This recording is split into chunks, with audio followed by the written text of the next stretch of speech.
Good afternoon. I'm Sean Harry with the Small Business Development Center at Portland Community College, and today I'm here with David Kohl from the Global Trade Center. And hi, David. Hey, Sean.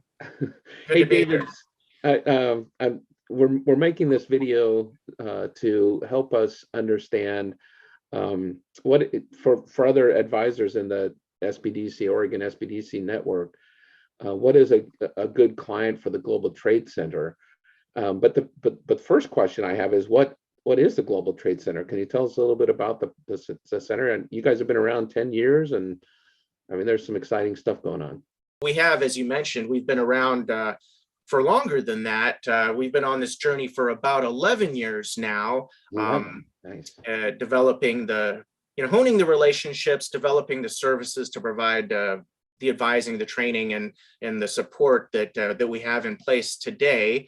That was originally based out of the Portland SBDC, and we were physically located at the World Trade Center, but now it is evolved into a statewide service, and we're very excited to be supporting the 20 centers around the state, and excited to be able to talk about it. Can you tell us about a specific example of the kind of organization, company that you've helped with the international, maybe the process you've used for them? Sure. We've been able to help a number of companies in the last few months really take things to the next level, where they were having some success domestically. One particular company, they'd found some success through social media, selling a specialty motorcycle part that was of great interest to a subset of users, of enthusiasts of a very specific model of dirt bike, basically. Okay. And through the engagement with the Global Trade Center, we were able to identify other markets around the world where people are very interested in this very specific model of dirt bike. This was identified as well by the small business through their social media and their interactions. They had all these inquiries from people outside of the United States. Like where? Like all over, from Eastern Europe to Asia to South America. It was literally people that were interested in a Yamaha such and such vehicle. And so this company made custom fabricated parts for these people. And so it's a pretty limited market unless you go global. And then there's quite a number of people that are able to access this. So we took what he had been doing informally, I guess, assessing the global market, and we engaged the Market Research Institute through the Oregon SBDC network, identified markets with specific numbers around areas where there were more people that were interested in this particular dirt bike.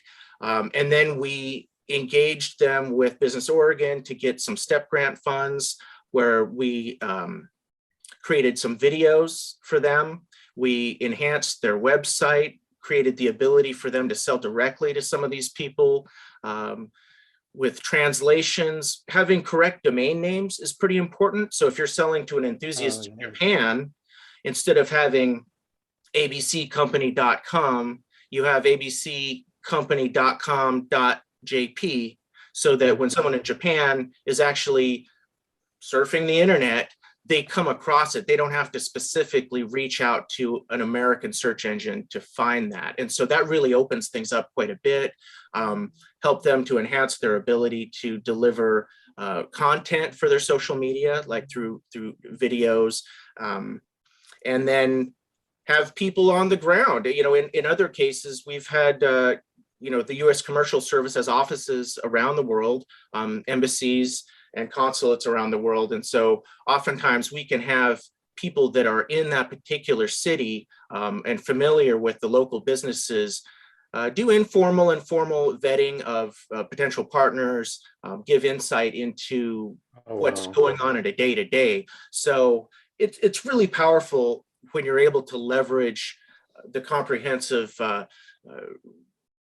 the comprehensive resources that are available to us. And then I should also say, we're working on getting SBA trade finance loans that are specific to self-identified exporters. And so this business, they're selling domestically, but because they identified and are engaging in this process with the Global Trade Center, they now are eligible to get highly subsidized loans to purchase equipment, milling, very expensive equipment, machining equipment to produce these custom parts because they're selling to customers outside of the United States. Oh, wow. But that creates the ability for them to really ramp up their production for domestic customers as well. Another thing that the Global Trade Center does is work closely with SBA Trade Finance. They offer a number of products that are very useful, that take a lot of the uncertainty out of global trade. Some people are hesitant to sell to Zambia because they don't want to send a container or an expensive product, or even a case of sauce or whatever to Zambia if they don't know this person, if they don't know they're going to get paid. And the SBA is aware of that. And so they provide what's called export credit insurance, very inexpensive, that basically guarantees that a business will get paid from a foreign receivable. And a benefit of that is not only do you're going to get almost all of your money back if things go sideways, but also you can develop the relationship with that buyer by offering them terms. I'll give you 30 days, I'll give you 60 days because I'm interested in a relationship. I want to develop this. And you don't have to tell that person that you have insurance on them. Pay me now. Or that you're even getting insurance to make sure that they paid. It can just be goodwill. And that goes a long ways, especially in certain parts of the world. One of the things that we've heard about the Global Trade Center are some of the training programs you have. Real fast, can you tell us about the CGBP training and the buying and selling outside of the U.S. Programs that you guys have? Sure, yeah. In addition to the no-cost advising and support of centers around the state, we also do provide training and classes both for small businesses. Buying and selling outside of the United States is a 6-module course that brings in subject matter experts, attorneys, logistics professionals, and so forth to very specifically discuss those elements of global trade in the context of the small business itself. They're relatively small cohorts, so it's a very robust learning environment. And the networking between businesses is actually proven to be very useful as well. And then also the Certified Global Business Professional exam prep course. And the Certified Global Business Professional is the terminal level professional credential for international trade. So sort of like a CPA level or that kind of similar to that. Exactly. It's a professional credential like a CPA. And so this exam is administered several times a year. And through the Global Trade Center, we provide an exam prep course that concludes right before the test window, so that people are ready to go in and take the exam. And we're very fortunate that the person that we have facilitating these trainings, Jim Foley, he's he wrote the book. Yeah, he basically wrote the book that is most widely used in preparation. He was involved with the development of the exam itself, and he's really considered widely to be the top resource for training for this particular exam and this credential. So we're very fortunate that he comes in and provides that for us. He's done that for several years, and we've trained up a number of top-level economic development professionals in our region for this. And I'm very excited to say that we recently learned that the network office here in Oregon has provided some funds to scholarship advisors in our state to take this exam, to take the training, I should say, in preparation for the exam.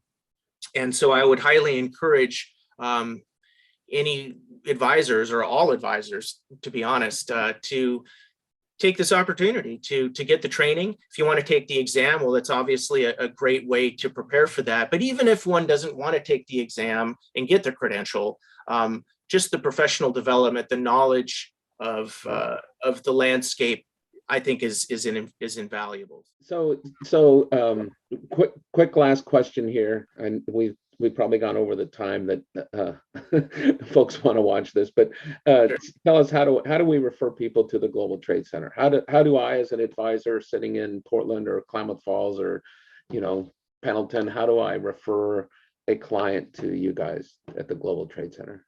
Well, the easiest way, the most direct way, would just be to contact me directly. And that's where we've had a lot of success. A number of advisors and directors do just send me an email and say, hey, I've got this client I'm working with, and I think that there's some discussion around global trade that could benefit them. And they just provide me the name of the business, the name of the business owner, and I can either contact them directly and keep the lead advisor in the loop, or we can set up a joint advising session Okay. to go through that. And that's the easiest way to do that.